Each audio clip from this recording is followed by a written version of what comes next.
انا جاوبك، ما ينطي فرصه. حاج وعد تسمعني؟ نعم اسمعك ان شاء الله.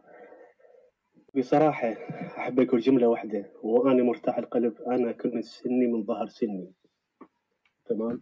انا هسه شيعي، ابن شيعي، ابن كل شيء، والله والله والله. اللي ما يبايع حيدره خسران دنيا واخره. هذا اللي اريد اقوله. الله يوفقك مولا، الله حب علي وحب اهل البيت مو بس دخل. وبالمناسبة أنا يعلم الله لا أعرف الأخ عمر ولا ملتقي به ولا متكلم معه ولا أعرف شنو يريد أساسا. الله يشهد ويعلم. ولا أنا حاج وعد، أنا البارحة يلا عرفته، وهو الآن موجود واستحلفه بالله العظيم أنه كان بيني وبين اتصال أو شيء. لا والله هو الآن أمامكم. لا والله، لا والله أبد. والله أبد. هنا بالتعليقات يقول متفق، لا قسم بذات الله، لا اتفاق ولا أي شيء، ولا أعرف الحاج وعد، مجرد أنا متابع، مجرد أنه باحث عن الحقيقة، باحث عن استئصال النور، استئصال الحقيقة، استئصال كل شيء يتعلق بالعقيدة والدين. أنا اليوم ما مفروض أنه كشاب أظل أبحث وأظل، لا عفوا، أظل أعمى أتبع على ما آتانا به آباءنا وأجدادنا. لا، تحمقت وبحثت ووصلت إلى نتيجة. بس يا عمر أنا عمري ما محاورك، أقول لهم أنا ما محاورك. بس البارحة أنت طلعت بث وقلت كذا، أنا ما أعرف أبد. هو يستمع، الظاهر يستمع أخونا أبو كريم، بس يستمع، ما محاورة ولا عمري هو صاعد مايك. أول مرة يصعد البارحة بث بالمناسبة.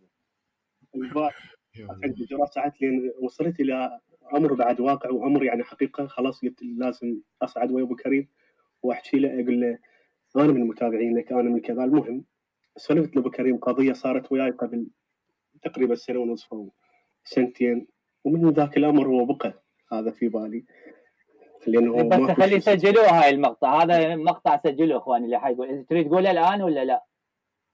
اللي صارت وياك إخوان، إذا ممكن تسجلون هذا المقطع الله يخليكم. أي تفضل عمر. أقول وأني مطمئن ومرتاح. حاج واحد قبل تقريبا سنة أو سنة ونصف، أنا أشتغل في مطعم. المطعم بعد علينا 3 و4 كيلوات هيك مسافة، وأتأخر يعني بالليل 12 أو 1. ذاك اليوم مرة سقط، سبحان الله، وما عندي كروة بجيبي، الله شاهد، أبدا ولا ربع بجيبي. وصلت على الشارع، ظليت أفكر شلون هسه، شلون أوصل، شلون أمشي وأنا مسافة عن أهلي بعيد، ونفس الوقت سيارات قليلة، اللي حتى لو تمر سيارات قليلة. فلكة بعد عليه تقريبا 50 أو 100 متر بهالمسافة. ظليت أتمشى وأنا أفكر.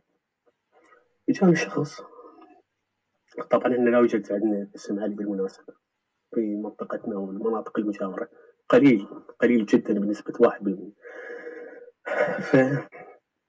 فجاني شخص شاب لابس ملابس سود، والله بهالطريقة كلمني، قال لي وين رايح، وين كذا؟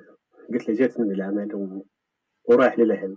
قال وش عجب رايح يعني تمشي مشي؟ قلت له طلع لي فلوس 10,000 دينار قيمتها.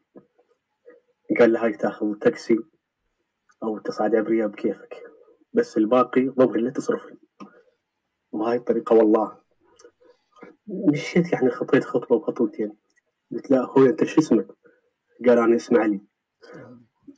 صار عندي فضول أو رأي آخر، يعني إيش لا إرادي. قلت له اسم والدك الله يحفظه. قال علي. قسما بذات الله على كل حرف حكي. هاي صارت وياي، ومن ذاك الوقت أنا متعلقة هاي في ذهني وفي عقلي.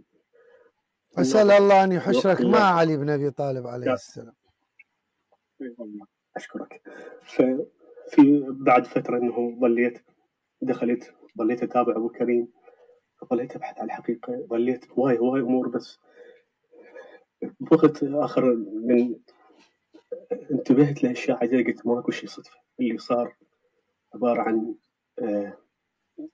خلينا نقول مو افتراض أو لا، بالعكس منظم، شيء إلهي سبحان الله والله العظيم. وأنا أحمد الله وشكره انه تشيعت، انه صار في قلبي الاطمئنان، صار في قلب الثقة، صار في دين الثقة الآن.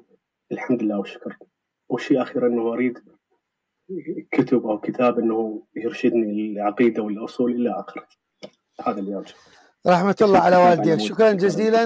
أنت تواصل ويا السيد ميثم، راح أنا أبعث تليفون السيد ميثم إلى أبي كريم، وهو يرسل لك تليفون السيد ميثم الله يحفظه، وتتواصل وياه إن شاء الله. الله يرحم والديك دنيا وآخر.